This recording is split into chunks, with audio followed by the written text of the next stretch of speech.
Remember that people in our government and our military will lie to us. The lies told about what happened to Pat Tillman and Jessica Lynch are examples of that fact. The fact that people in the U.S. government and the U.S. military, people who are supposed to be serving our interests, are willing to feed us lies.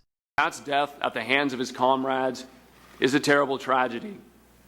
But the fact that the Army and what appears to be others attempted to hijack his virtue and his legacy is simply horrific.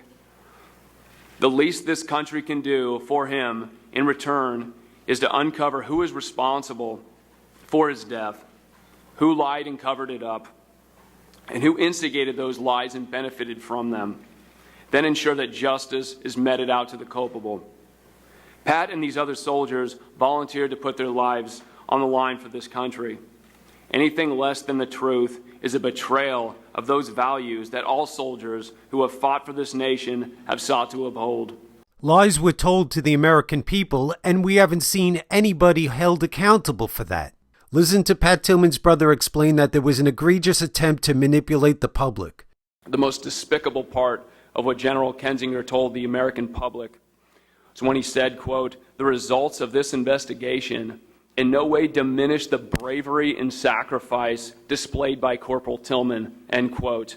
This is an egregious attempt to manipulate the public into thinking that anyone who would question this 180-degree flip in the narrative would be casting doubt on Pat's bravery and sacrifice.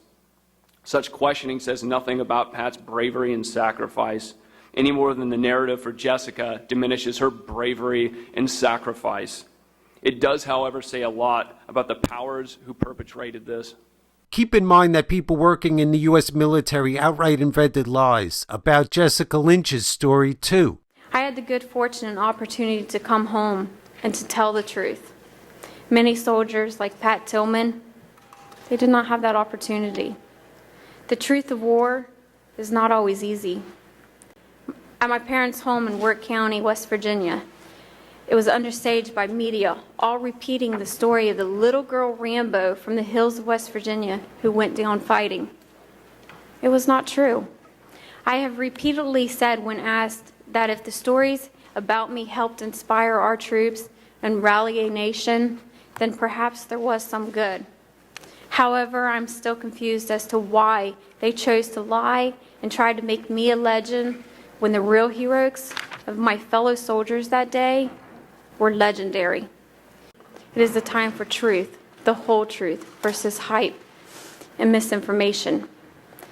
Because of the misinformation, people try to discount the realities of my story, including me as part of the hype.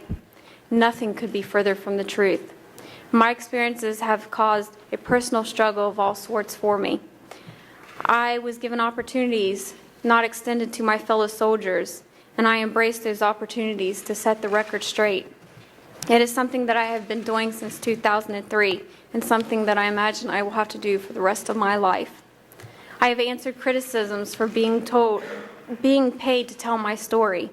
Quite frankly, the injuries I have will last a lifetime, and I had a story to tell, a story that needed to be told so people would know the truth. Those short clips are different than what appear in this video. And the reason I mention this video is because in a previous video I mentioned about how YouTube is removing monetization from many of my videos. And on my blog, I had embedded this video. It's a real good one. Check it out. I embedded it as an example of a video which YouTube removed the monetization from. And tonight I found out that they've restored the monetization on that. But that's not a big victory because I noticed they removed monetization on a video that I mentioned at the end of my recent video about the Drunken Peasants video with TJ. So it seems to me it's pretty arbitrary how people at YouTube are deciding to yank the monetization away from my videos. Oh, and this is another example of a video which had its monetization removed, and then I found out tonight it's been restored. Like I talked about in this other video, many videos on my channel have had monetization removed. And I'm getting the feeling that it's punitive. I'll put a link to my blog and then you can read what Google says about their policy for removing or not allowing monetization on videos. And the video I just mentioned doesn't fit that criteria. any criteria. That by no stretch of the imagination can you say, oh yeah, it fits one of these cases that they talk about, oh, we won't allow monetization. So please check out these videos and share this video with other people to get the word out. You can share it by using the YouTube tools.